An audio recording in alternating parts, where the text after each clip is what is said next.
Bueno, este yepo número 34 va a ser un yepo especial, como todos nuestros yepos en realidad. Cada uno tiene su tono, su particularidad. Pero lo especial de hoy es que vamos a entrevistar a Francisca Robles Correa, quien es docente, artista textil e ilustradora.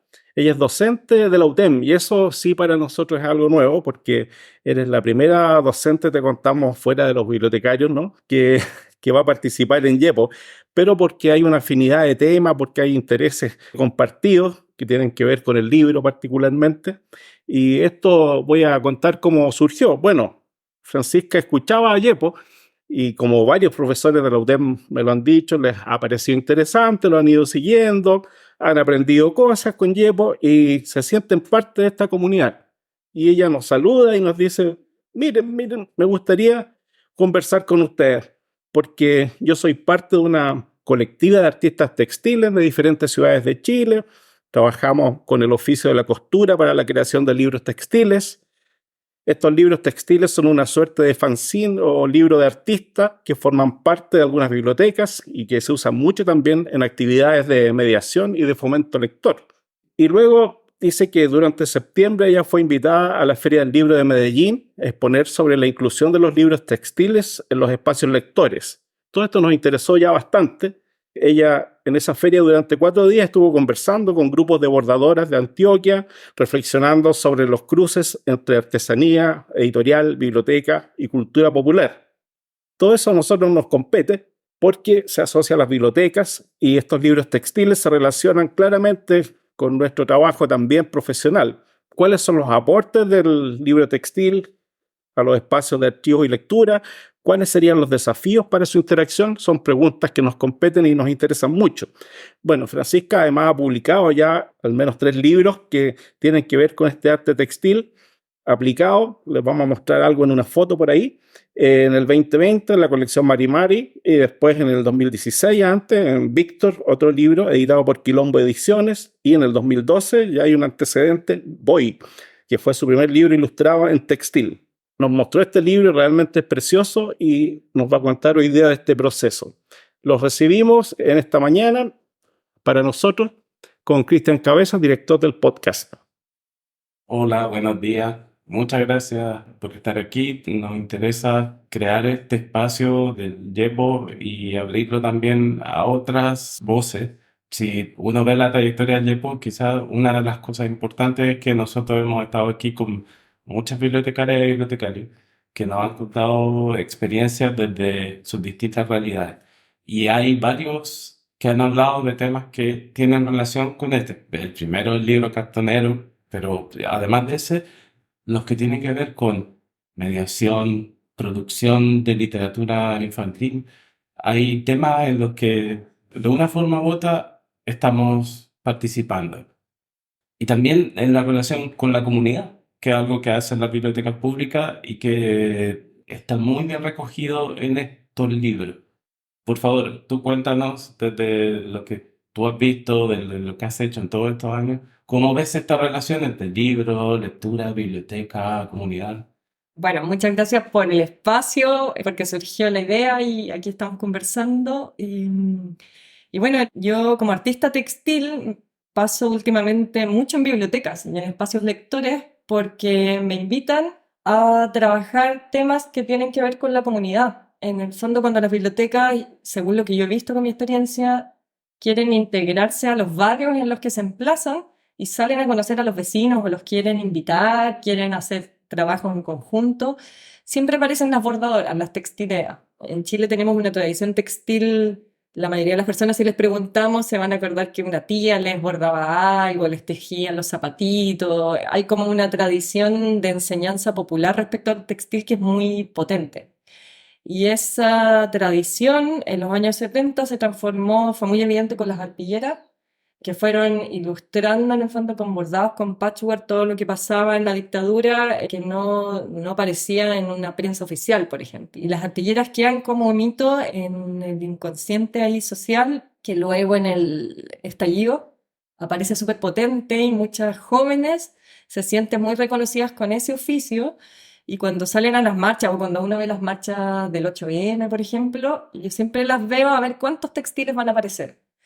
Y van las marchas y siempre aparece el textil de alguna manera en una pancarta gigante tipo quilt enorme, o se bordan la ropa, o las capuchas, que también son una representación al final del oficio. Va como tomando muchos referentes sociales, pero aparece también este oficio que es cercano a una mujer artesana. Y es así como las bibliotecas se dan cuenta de esta cercanía que tienen sus barrios al oficio y vamos haciendo estos nexos de colaboración en los que las veces que yo he participado son con talleres. Hacemos talleres de ilustración textil, se llaman, y llegan personas de diferentes edades, empezamos a trabajar las imágenes, bordar, cuando vamos bordando ya qué quiero contar, y ahí aparecen las narrativas y luego se terminan transformando en un libro porque lo cuadernamos como se encuaderna un libro y termina siendo un objeto que pasa a ser parte de la biblioteca. Entonces es como una manifestación que crea libros de forma artesanal muy viva. Y yo he visto, ha sido bien impresionante ver cómo se va renovando. Para el estallido había arpilleristas que estaban muy impresionadas de que ellas seguían bordando temas del 70 de memoria y ahora empezaron con las jóvenes a abordar temas de ese momento que eran importantes, entonces los nombres del recuerdo, los nombres del presente, la unión entre las generaciones, y ha sido la arpillera chilena también, como ha traspasado muchas fronteras en Sudamérica. Y cuando fui a Colombia también darme cuenta que era un referente muy importante para temas que se están haciendo en biblioteca en Colombia, con la mirada de lo que pasa también acá con el oficio textil en Chile. ¿Cuál fue la experiencia de Colombia, Medellín? ¿Hay una tradición parecida? ¿Hay algo que viene de antes? ¿Hubo una hermandad con ellas? ¿Cómo sentiste tú esa experiencia, ese contacto? En Colombia se está usando mucho el textil para trabajar con mujeres desplazadas. Hay mucho desplazamiento por violencia. Se ha trabajado en organizaciones de derechos humanos o antropólogas también para llegar a grupos de mujeres. Empezaron a utilizar la herramienta del textil sin ser, por ejemplo, había antropólogas que no eran bordadoras. Pero para llegar a las mujeres, como ellas también tienen un tema con el textil, de fábricas textiles, moda textil, hay mucho conocimiento. Y utilizaron el bordado como herramienta para llegar a la comunidad y para desarrollar un trabajo de resiliencia, de desahogo. Entonces, como una mezcla en la que sepan o no el oficio, que por lo general lo saben, ahí en el encuentro se genera comunidad, apoyo y termina este bordado. Y el bordado dice mucho. Entonces ellas, una de las antropólogas, Isabel, había sido estudiante mía, porque yo hice unos cursos online de ilustración textil y después siguió el trabajo y lo que le interesó a ella, que veía que en Chile ya habían pasado desde el trabajo que estaban haciendo ellas con las bordadoras, el mundo editorial en Chile está muy abierto al textil y ha sacado muchos libros con estas técnicas. Entonces a ella le interesaba que fuera a contar cómo puede ser posible que las mujeres que ahora están en un nivel de artesanas, por ejemplo, que yo no encuentro nada malo con eso, pero las culturas por lo general tienden a poner escalones para mostrarles que ellas tenían toda la posibilidad de ingresar al mundo editorial. Entonces, si eres artesana, por lo general tienden a ese trabajo a mostrarlo como anónimo, pero cuando eres autora de un libro tienes nombre y apellido, por decirlo de alguna manera. Entonces era muy interesante hablar de esos temas, de cómo cuando un oficio artesanal pasa al mundo editorial, que el mundo de los libros puede ser un poco más intelectual, quizás, no sé, se le da más voz todavía a cierto grupo. Y lo bonito de ellas es que lograron que en la fiesta del libro, era la versión 17, les diera un espacio especial al libro textil. Entonces no era como que tenían un stand para mostrar estos libros, sino que fue todo un espacio de conversación donde se consideró al libro textil o a la imagen textil en verdad como parte del, ¿cómo se diría? Universo del libro. Claro. Ujú. Y ese fue el lazo que fuimos a conversar y llegaron muchos grupos de bordadoras que habían estado trabajando el textil como para denuncia de violencia o como para terapia o agruparse, estar juntos, y después mostraban estos libros dándose cuenta que ya eran objetos que son parte de la cultura y que pueden ser parte también de espacios más formales como una feria del libro, como una biblioteca o como un espacio universitario, por ejemplo. Entonces, lo bonito era que hablábamos sobre la horizontalidad que permite el textil dentro de la cultura, que muchas veces es muy de categorías, o por lo menos yo lo veo así. Cuando vimos algunas de las obras que trajiste, también vimos cómo se hace esta transición del libro textil al libro impreso, que en forma de ilustración, y varios de los que trajiste son libros de literatura infantil. Pero en los relatos que se sugiere que también hay claramente distintos géneros, es como que puede ser de adulto. ¿Cómo ves tú ese contacto con la literatura infantil? Claro, en verdad Víctor, que es el libro que habla sobre Víctor Jara, no es muy infantil, porque el tema, el texto que está ahí, no, es bastante duro en verdad, pero es un libro ilustrado, claro, y uno cuando trabaja libro ilustrado se suele ver como que fuera infantil, o yo creo que ese es el pie de entrada. Después los otros libros, como son con muñequitos, el muñequito uno lo asocia al juego y lo asocia al mundo infantil. Pero trata un tema como la cantidad de lenguas que se habla aquí, la cantidad de culturas que conviven en este lugar y empieza a hablar de otros temas como, no sé, colonización, posibilidad de mantener una lengua viva, cómo tiene que una lengua entrar a ser escrita para mantenerse, siendo que por lo general eran orales, que ese es el libro de la colección Mari Mari con edición, editores Grafito. Entonces, en el fondo, claro, es muy infantil la presencia de mi trabajo porque es un muñequito, qué tierno, qué infantil, pero en verdad permite que nos metamos a otras temáticas que quizás se separan del mundo infantil y se haga una conversación un poco más profunda. ¿Qué es lo que pasa con la arpillera? La arpillera de los años 70, a primera vista se ve muy tierna, se ven unas muñequitas en un paisaje de colores y cuando uno empieza a analizar las temáticas y a entenderlas según la historia local, se da cuenta que las temáticas que están ahí no son para nada infantiles ni naif y son bastante duras.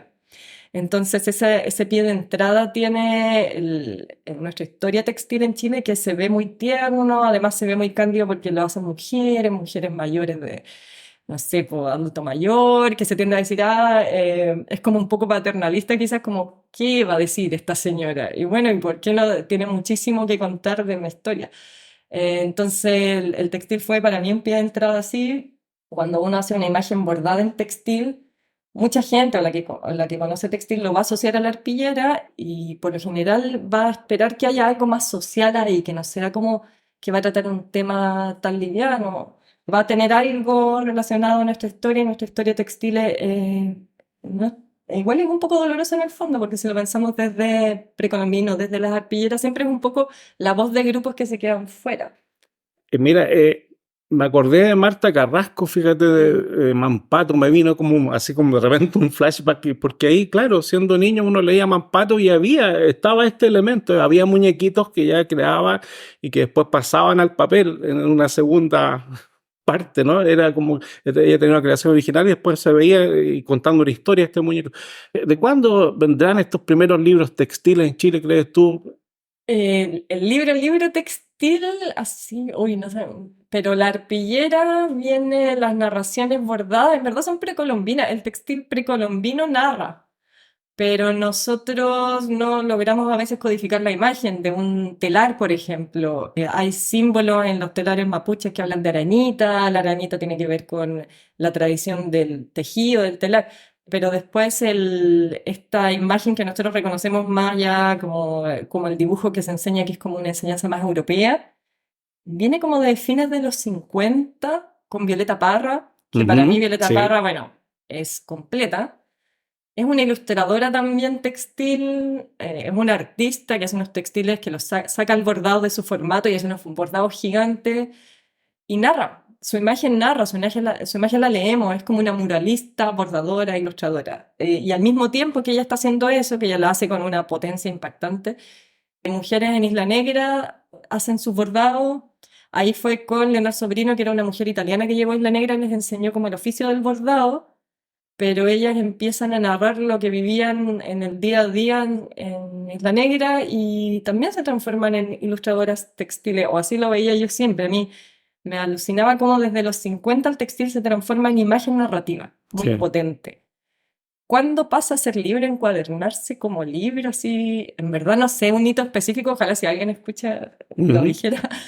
Pero yo creo que también viene cuando las bibliotecas empiezan a hacer un trabajo con la comunidad, que es lo que más me gusta a mí de las bibliotecas, que más que contener libros, quieren que la gente llegue a la biblioteca y cuando hacen ese trabajo empiezan a aparecer muchos talleres, hacen actividades de mediación y ahí se hace mucho bordado también y empiezan a resultar estos libros colectivos. Sobre las actividades que tú ya has realizado y la gente que forma parte de la colectiva, cuéntanos dónde están territorialmente, porque están muy repartidos. Es muy interesante cómo eso también refleja la realidad de un Chile más completo que el de Santiago. Claro, en la colectiva estoy yo en Santiago, está Carolina de Colbún, está Renata en Rari. Bueno, Colbún y Rari, ellas trabajan juntas en esta agrupación cultural Ayecantú, que hacen muchas actividades culturales enfocadas a la educación.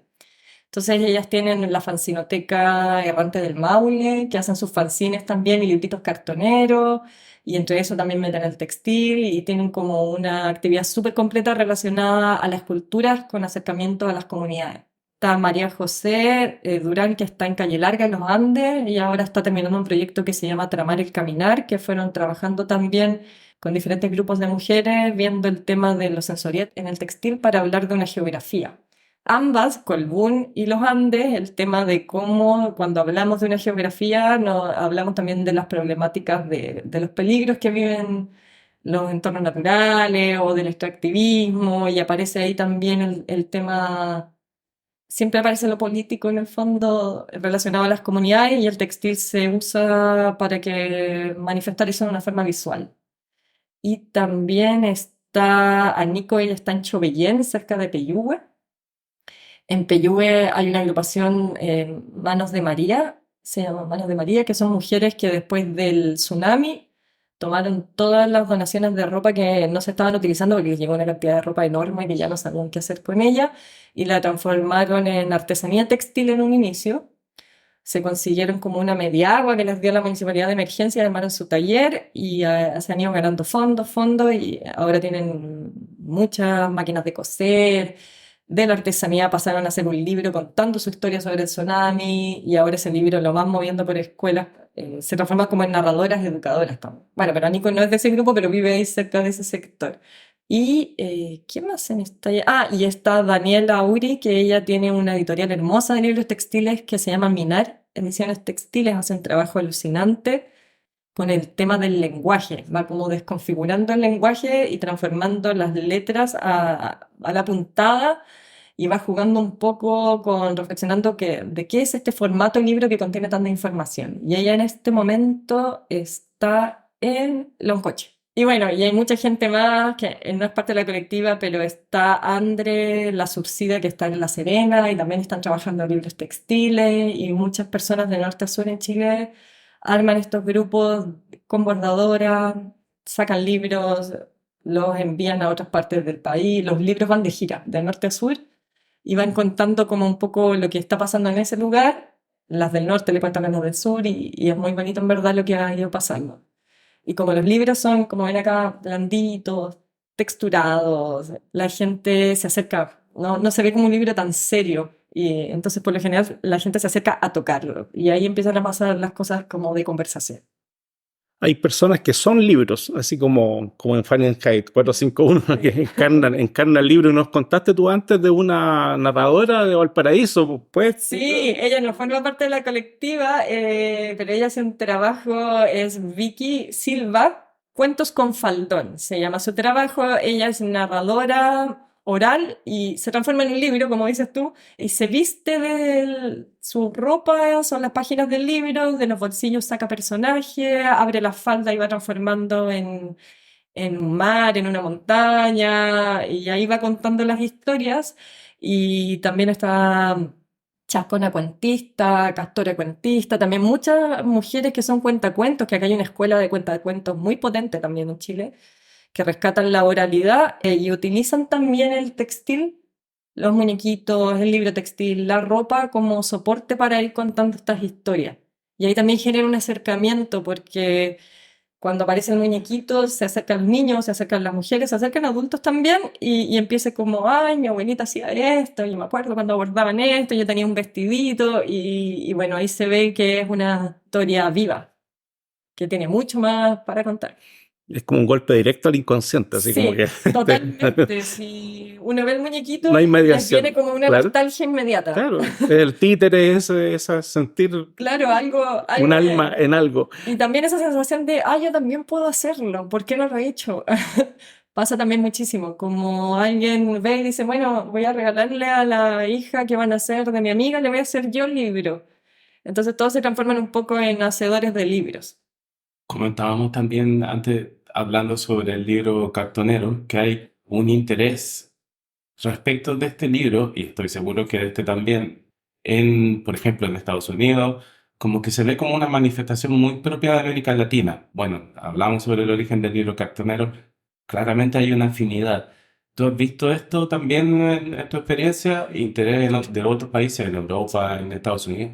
Bueno, en Estados Unidos hay una librería de libros de artistas fanzine que se llama Printed Matter, que está en Nueva York, y creo que integra libros, no sé si yo fui, pero no vi libros textiles, pero sí aquí está una editorial que se llama Naranja Editorial, que trabaja libros de artistas, así como artistas más de galería, y hay varios libros textiles que son una joyita, y ellos trabajan juntos.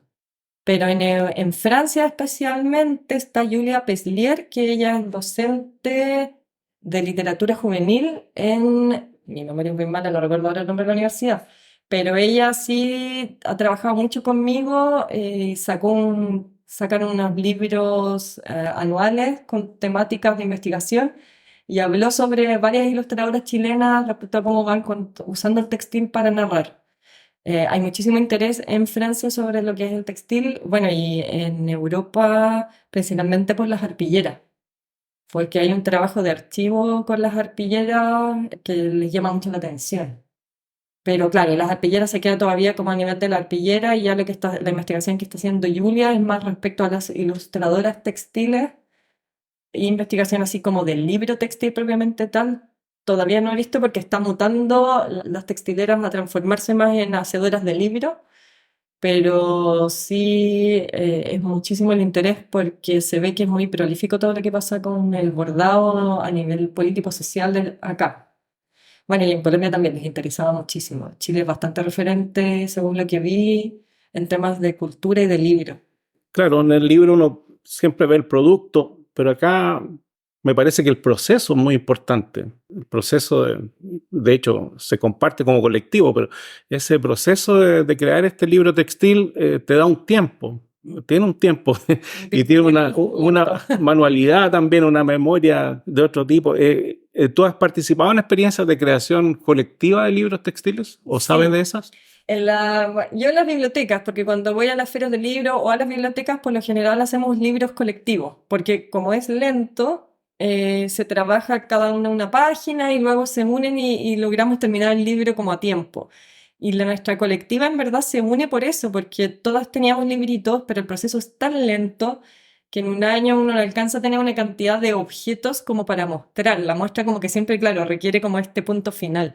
Entonces, cuando decidimos unirnos en la colectiva, que fue a fines del año pasado, pudimos ahí participar en ferias del libro, hacer una exposición, porque juntas hacíamos como la fuerza, porque en el fondo yo pasé todo el año pasado armando una biblioteca textil, con biblioteca te digo que habré hecho 12 libros y ya los envié a destino, que era en Tirúa, y ya no los tengo. Y el tiempo no me da como para hacer otros libros más. Igual hay artistas que son así, a mí me impresiona la velocidad que tienen, pero por lo general el textil es colectivo por los ritmos, porque además ponen en cuestión que a veces nos tenemos que estar apurando mucho para demostrar. Y en el fondo el textil es bastante lento y en ese espacio de bordado es mucho más rico si estás con alguien, a estar sola. Y en ese espacio de colectividad pasan muchísimas cosas muy importantes. Y claro, después se ve el resultado final. Pero Se conversa, hay una historia. hay una historia, se organizan cosas. En los grupos que yo he conocido, por ejemplo, en Angachilla, en Valdivia o el mismo de Peyúgue, he ido cuando recién se había conformado el grupo y he visto la relación de las mujeres pidiendo permiso a los maridos para venir, apurándose porque tenían que ir a hacer el almuerzo, y después voy 2 años después y ya veo que son todas casi que una eminencia ahí en el sector y no le tienen que pedir permiso a nadie porque van a preparar la exposición que es súper importante. Entonces, he visto cómo transforma a las personas que participan. Que en mi experiencia, las que empiezan a participar en los colectivos, no yo porque yo estudié arte, pero son personas que no venían del mundo artístico ni cultural. Entonces encontrarse con eso es una transformación porque es muy bonito saber que uno puede crear cosas y que las cosas que uno va a crear le van a interesar a la comunidad o que puede aportar a la comunidad. Entonces el cambio es bien transformador. Suena todo así como muy amor y paz, pero es real, porque lo mismo con la historia de las alpinistas, en verdad pasó de tomar a mujeres que estaban en situaciones de trauma a empoderarlas, a permitirle en la venta las arpilleras compraban para las ollas comunes, por ejemplo.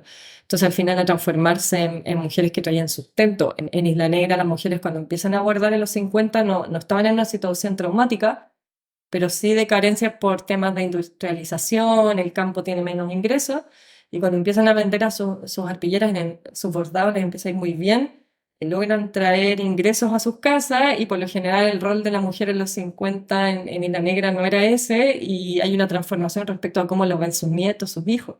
Entonces transforma mucho porque además genera imágenes muy bellas y que, claro, le interesan a personas, también le interesan a extranjeros comprarlas, por ejemplo. Entonces sí, se transforma también en un objeto de deseo también el resultado. Te agradecemos mucho, es muy interesante, tiene muchas aristas y yo creo que le abre al público del YEPO una oportunidad de pensar estos temas que tienen todo que ver con bibliotecas, pero que al mismo tiempo es como que a veces son invisibles, no lo identificamos, no nos conectamos con eso. También es una invitación, yo creo, ¿no? A que las bibliotecas, las bibliotecarias, los bibliotecarios estemos conectados con esto. Claro, porque yo traía una pregunta como a los bibliotecarios, como me imagino que quizás han hecho talleres de textil en su biblioteca, pero ¿tienen libros textiles? ¿Tienen? Sí, no, ¿por qué? Si están dentro de su catálogo como libro o están como una decoración, ornamento para jugar, que tampoco es malo, en todo caso, como parte del mobiliario lúdico. Si quisieran que pasaran a ser del catálogo, ¿qué habría que hacer? Entonces ahí como que mi invitación es como, oigan, contáctense con colectivos que hacen libro, conversemos, ¿qué habría que hacer para que el libro se pudiera integrar, el libro textil a la biblioteca también, sin que sea un problema? Me imagino que trae también varios, hay como cosas respecto a cuando se cataloga un libro, no sé. Ese sería como mi segundo paso. Quedan las preguntas Sí. abiertas y disponibles entonces. Bueno, Francisca, ha sido un gusto. Me alegra mucho que te hayas integrado como docente a la UTEM a partir de este año 2023, a la Escuela de Arquitectura, pero esperamos que también nos compartas tus ideas más adelante en la carrera de bibliotecología. Será muy bienvenida. Y eso sería genial. Gracias. Bueno, Muchas gracias. también vamos a dejar el Instagram de la colectiva para que las personas que estén interesadas se comuniquen. Claro, hay de todas partes de Chile, así que muchas gracias.